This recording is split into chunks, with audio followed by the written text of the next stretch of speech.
So I figured I'd show off a new toy that'll help me go deeper into the CAN bus wormhole. So this guy is a PEEK USB to CAN adapter. So this is just a 9-pin serial connector. I made this cable to go to the OBD port there. So this is the first bus that I'm tapping into, what's called the powertrain bus on the car. So this guy listens to the bus and then transmits that data through USB to the back of the laptop, and then uses the software from PEEK to view and data log all of the CAN bus signals, or messages. So here I've got all the CAN IDs, so that's ID 80, 194, 416, etc. And as you can see, the data in each of those messages is changing because the car is on. Of course, the engine's not running. So you can see cycle time. So these are in milliseconds. So how frequently the messages are being sent. And some are being sent as fast as every 10 milliseconds. So that's 100 hertz. Others are being sent much more slowly. So here's a 500 milliseconds. So that's 2 hertz. And then there's one down here that's actually a couple that are 1,000. So that's every second. And then here's a count, the number of messages that have been sent using, of course, on that same message ID. So again, some messages are being sent very frequently, and other messages are being sent not so much. So what I found out with this tool so far is that I've missed a few CAN IDs or message IDs in my Excel sheet that I have going.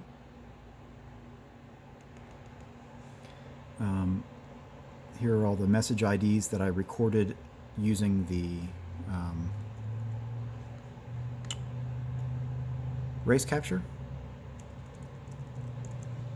So there's all the decimal IDs. So I got a lot of them, but there are a few that I didn't capture, and here they are. So these are guys that I've missed out on.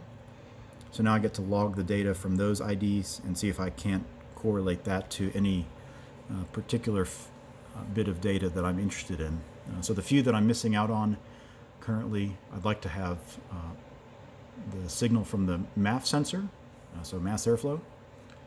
I'd also like to have short-term and long-term fuel trims on both the left bank and the right bank.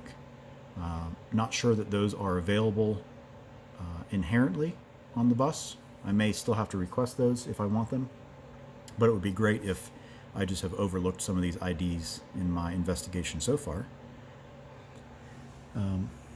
But this tool will allow me to log data independently of any of the race capture and Arduino programming, as well as I now with the Arduino will be utilizing 5 different CAN bus shields to tap into essentially 5 different buses on the car. So right now the Arduino, which again is in here, has only 2 shields, and right now I'm actually only using one to listen to things. But ultimately there will be 5 of these guys stacked up on this Arduino, and I'm going to redo this panel here to lay those sideways and mount them in the car a little bit more permanently. The Arduino will also have some added functionality. I have 2 H-bridge controllers, motor controllers. One will go to the e-booster bypass valve in the back of the car to control when that opens and closes.